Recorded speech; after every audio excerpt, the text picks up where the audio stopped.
Hello, everyone in the Secrets of Sleep Baby and Toddler Sleep Up group. My name is Courtney. I'm your host. I'm a pediatric sleep consultant, and I'm here to help you get a great night's sleep so you can enjoy the time that you have with your families. Today, I wanted to talk about this phrase that just keeps popping up a lot. All the time, families are saying, my baby has always been a bad sleeper, or my toddler has always been a bad sleeper. You know, constantly, I talk to a lot of families, a lot of families, okay? And this is one thing that I hear coming up a lot. Like my toddler, they've just always been a bad sleeper. Okay, let's get down to the bottom of this, because your baby or your toddler does not always need to be a bad sleeper. That's how it's been, but it's not how it has to continue. So let's talk about it. Talk about how to fix it, okay? Okay, so always been a bad sleeper. So newborn babies are different than 4-month-old and older babies, okay? Toddlers are different as well, of course. But there's some just main factors that are massive when it comes to like developmental changes in these times, okay? Newborn babies, they like to fall asleep in your hands. They want to contact sleep all the time. You know, those sort of things are very normal for this age group. They can self-settle. It means they can be placed into their bed and fall asleep independently. But, I mean, it totally depends on the newborn, right? Because there's some main factors with newborns that, like, long before we ever worry about whether we're, enforcing good sleep habits or not, and encouraging, I think that's what we're looking for. There's things like feeding challenges with newborns, right? Post below if your newborn had feeding challenges, okay? Both of mine, to an extent, had some feeding challenges, okay? Some families, this is like struggling to breastfeed, struggling to get enough milk in, having an issue with the formula, having to change formulas, having tummy troubles, having acid reflux. All those things happen with newborn babies, and these things can cause sleep challenges. I'm working with a newborn family right now, and they really want to set up really great habits for success when it comes to sleep. And I was like, your baby just is needing food right now. Like just focus on feeding your baby. You know what I mean? Because this baby has feeding challenges. So, if you have a newborn that's struggling with eating and you're like trying to worry about sleep, I'm like, you know what? Like newborns really do just need food. And that is your number one priority. If feeding's going great and life's a party, totally different. Set up habits for success, great. But that's not always the thing, And then there's other challenges with newborns, kind of more like, we're Canadian, we call it purple crying. Others would call it colic, right? So kind of like overstimulation, sensory issues. Babies are kind of fussy just because, it gets through, further into the day, that sort of thing, okay? So these are challenges with newborns, okay? There's always temperament that has to, play into some of this too, right? Some are just going to be, happier and that sort of thing, and some are a little more fussy, a little more sensitive, okay? I've got 2 kids. One cries about everything. The other, she's just like, life is just great. She's just, happy and strolling by, okay? Temperament, totally, every baby's different, right? And then what happens is we have 4 months of age, okay? So you've heard of the 4-month sleep regression. Next Thursday, I'm doing an event called 4-month sleep regressions. If you would like to join the event, post below 4-month sleep regression, and I will send you that event link. Free event, it's going to be in this Facebook group.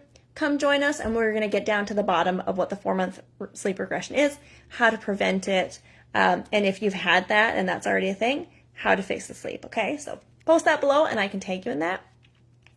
Also, I did a draw, which no one has entered, by the way, for a one-on-one free sleep consulting session with myself.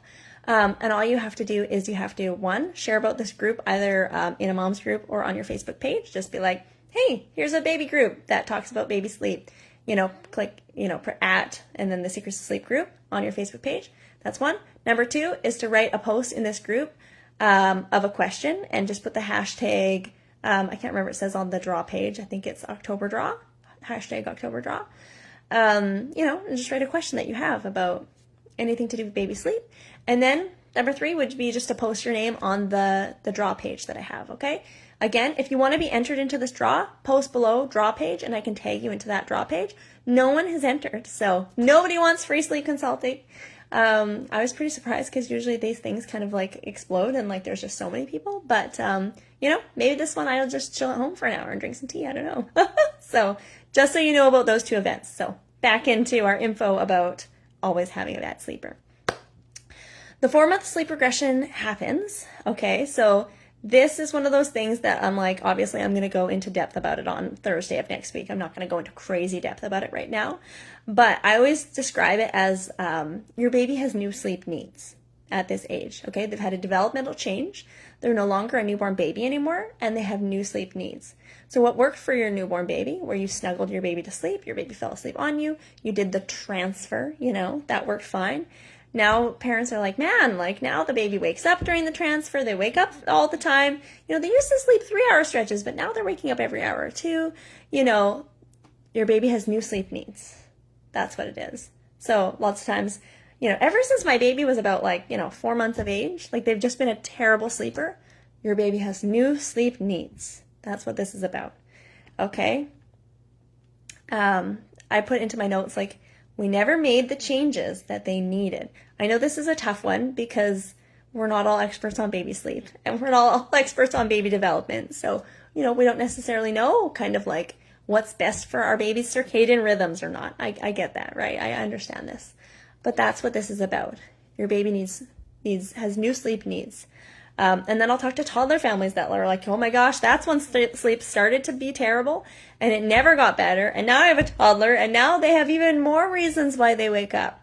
They do. Toddlers are more cognitive, obviously, than little babies. So little babies are going to wake up for certain sleep associations. We've talked about them before. Maybe it's rocking to sleep. Maybe it's feeding to sleep, falling asleep in your arms, some of those things.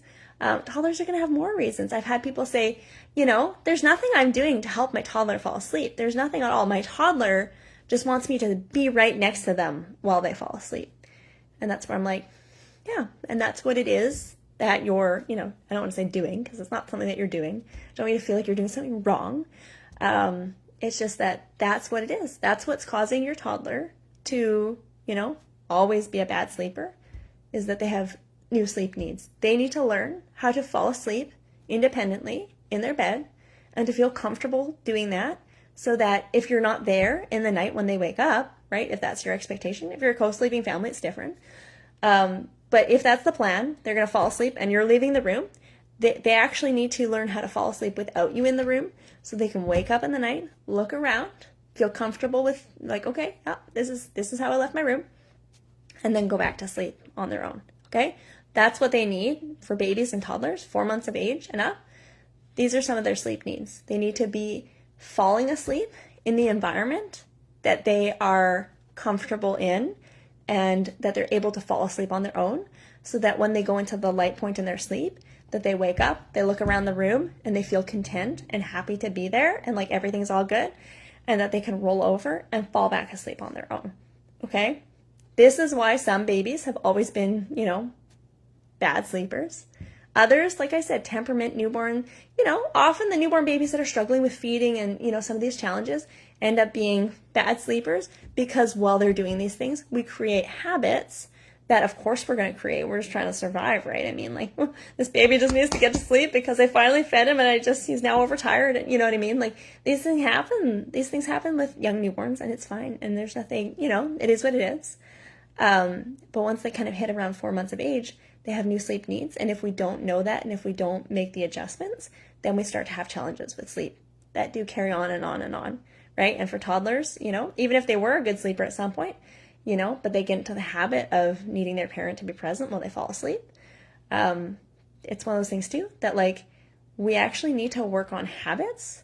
We don't need to just, I always get another thing that people say is, we're waiting it out. If we're continually enforcing certain habits, there's no waiting it out, right? It's if our toddler really feels like they need us to be standing right next to them when they fall asleep, they're just going to keep feeling like that, right? If we don't do something, if we're not making, proactive changes, they're not going to suddenly just feel comfortable in their room and call it a day, right? It's okay, maybe when they're 7, maybe they'll be a little bit more, you can reason with them a little bit more and you can be like, hey, this is a little bit much. My room's just down the hall, something like that, right? Maybe that's what people are waiting for, their kids to be at a different age, be able to work it out more. Sure, right? That could be a thing, right? But this is one thing I always want families to realize. It's not that babies just magically start to sleep well. It's that sometimes we don't necessarily realize kind of the timing of what it is. And some families at around 3.5 months of age, the baby just seems to fall asleep pretty well and they're not kind of doing the rocking and the bouncing and the this. And, it just ends up being this lovely gradual transition. And that's so great. And that's how it is for some families. And for some families, especially if you have a baby with feeding challenges and you're just trying to like make it through the day, we're doing a whole lot of rocking and a whole lot of breastfeeding to sleep and all these things that, around this age forms a habit that starts to become interfering with their sleep cycles, that starts to be what we call like a negative sleep association. Now it's like, now they wake up in the light point of their sleep, they want to breastfeed or rock or whatever it is and fall back asleep. So it's not like, oh no, I caused this habit, I know I shouldn't have. I have people say stuff like that all the time. I'm like, well, I mean, you were doing that because your baby had some challenges, or because your baby's temperament was really, like this or that. Don't feel bad that this habit formed, because you know what? Habits form sometimes, right? So habits form. It happens. It's not the end of the world, and we can change it. And that is what it will take for you to, lose the title of my child is always a bad sleeper. Okay? They can be a good sleeper. There's nothing biologically wrong with them. For obviously there may be some that there is, right? If your child has issues with iron, or maybe if you have, an ADHD, autistic kid, okay, there's some exceptions here. But almost all of the families I talk to use the phrase, my child has always been a bad sleeper. And these are completely habit-based challenges that we can actually fix. Okay? I'm really hoping that this is helpful for you. Sometimes I feel like I'm like the bearer of bad news because I know it's sleep and it's, parenting, and it feels really like sad and tough and stuff. But like, I'm trying to do it in a way that's really helpful. That's why you're here. You're here because you want your child's sleep to improve. You want to learn how to go about that, right? Like that's what it is. I want you to feel good, but I want you to feel good once your little one's sleep is like awesome and you get to, spend the evenings with your spouse again, or you get to have a really great night of sleep, wake up the next morning and look at your baby and be like, oh my goodness, I've missed you. I missed you because you slept in your bed all night and not, kicking me in the face all night like you used to, things like that, right? So I offer free sleep strategy calls. So if you're kind of interested in possibly, working together to make changes to sleep, I specialize in gentle methods and strategies. Most of the families that work with me really enjoy the strategies that we use, okay? And they're because we don't just throw our babies in bed, slam the door, and say, night, night. We really want to recognize that, our babies have needs for us and for comfort and for helping them to fall asleep when they don't know how to do it.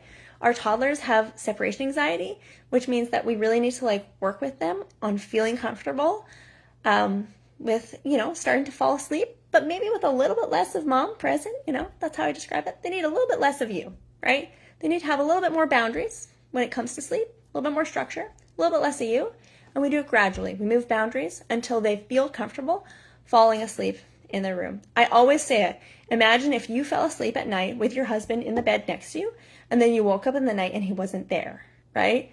You would probably be like, where'd he go, right?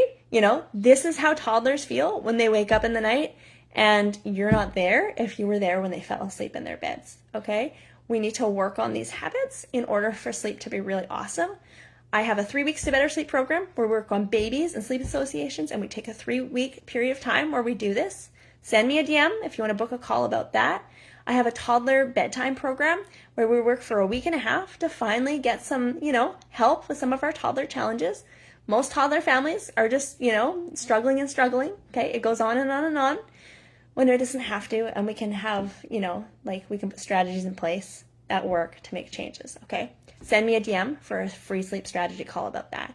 Okay, I hope this was really helpful for you. I'm really excited to help families. I really love what I do. We don't need to struggle anymore. Sleep could be, so good. And bedtime could be our favorite time of the day. All right, I'll talk to you later, everyone. Bye.